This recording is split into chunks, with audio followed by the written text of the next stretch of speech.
Bismillahirrahmanirrahim. Assalamualaikum warahmatullahi wabarakatuh.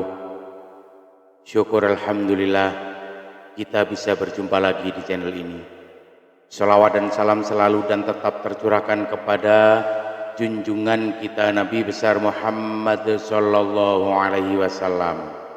Allahumma sholli ala sayyidina Muhammad wa ala ali sayyidina Muhammad. Harapan dan doa saya, semoga saudaraku semuanya selalu diberikan kesehatan, dilapangkan rizkinya, diampuni dosa-dosanya, dan dipanjangkan umurnya.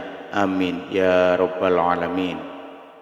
Sahabat beriman yang dirahmati Allah, ada sebuah kisah diceritakan bahwa seorang lelaki melewati sebuah kawasan perkuburan. Di suatu malam yang kelam dan sunyi, tiba-tiba dia terpanggang suatu cahaya yang terang benderang muncul dari sebuah kuburan dan terus menjulang ke langit. Dia tertegun dan kagum melihat kejadian itu.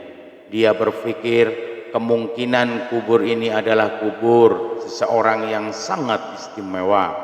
Dia seorang waliullah atau ulama atau orang soleh yang istimewa kedudukannya di sisi Allah Subhanahu wa ta'ala. Kemudian diambilnya sebatang kayu lalu dipacak di atas kuburan yang bercahaya itu. Keesokan harinya lelaki itu datang lagi ke kawasan perkuburan itu dengan ditemani beberapa orang kampung. Beliau ingin menyelidiki dan ingin mengetahui kubur siapakah yang sangat ajaib itu. Untuk mengetahui dengan lebih lanjut, lelaki itu berkunjung ke rumah keluarga si mayit dan bertemu dengan istrinya. Lalu menceritakan keajaiban yang dilihat di perkuburan suaminya.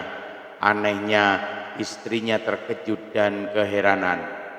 Dia sangat mengenal suaminya. Suaminya bukan siapa-siapa.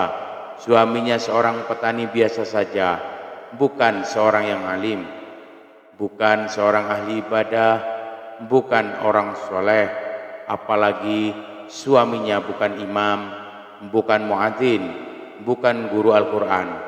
Malah suaminya tidak pandai membaca Al-Quran, dan dia tidak pernah mendengar suaminya membaca Al-Quran.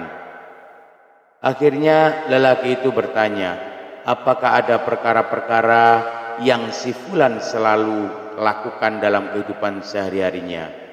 Akhirnya istrinya teringat suatu perkara yang selalu dilakukan oleh suaminya setiap kali sebelum tidur.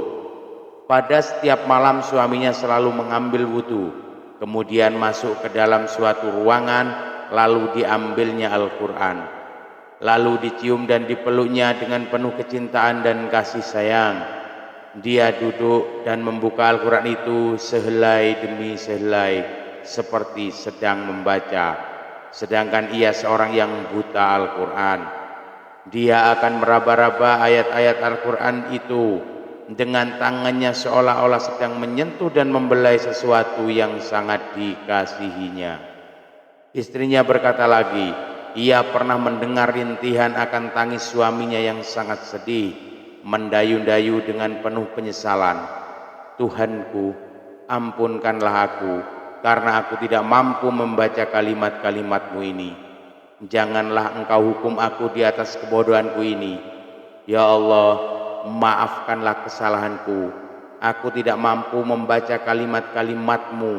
Aku tidak dapat bersahabat dengan-Mu. Aku tidak dapat memahami-Mu. Tapi aku sangat mengasihi-Mu. Aku sangat mencintai-Mu. Ya Allah, janganlah Engkau mendakwa aku. Jangan Engkau menuduh aku di hadapan Allah di akhirat nanti. Kemudian lelaki itu meminta untuk melihat Al-Quran kesayangan suaminya itu. Benar saja, dan sangat mengharukan setelah dia melihat. Naskah yang mulia itu kelihatan lusuh. Setiap helainya kelihatan sering dibuka berkali-kali, dan ada bekas-bekas air mata di kertasnya. Tanda seseorang sering menangis, berurai air matanya tatkala membuka lembaran yang maha suci itu. Pastinya lelaki ini sangat mulia pribadinya, hatinya telah bersatu dengan roh Al-Quran. Dia sangat mengasihi kalimat-kalimat Allah itu dengan sungguh-sungguh. Berarti ia mengasihi Allah dengan seluruh jiwa dan raganya.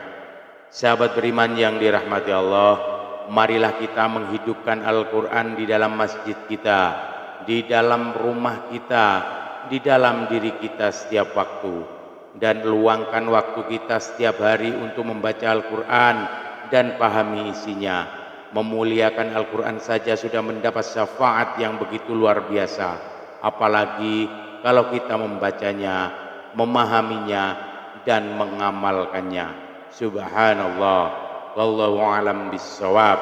Demikian yang bisa saya bagikan, semoga bermanfaat untuk kita semua. Amin ya rabbal alamin. Usikum wa nafsi bitaqwallah. Assalamualaikum warahmatullahi wabarakatuh.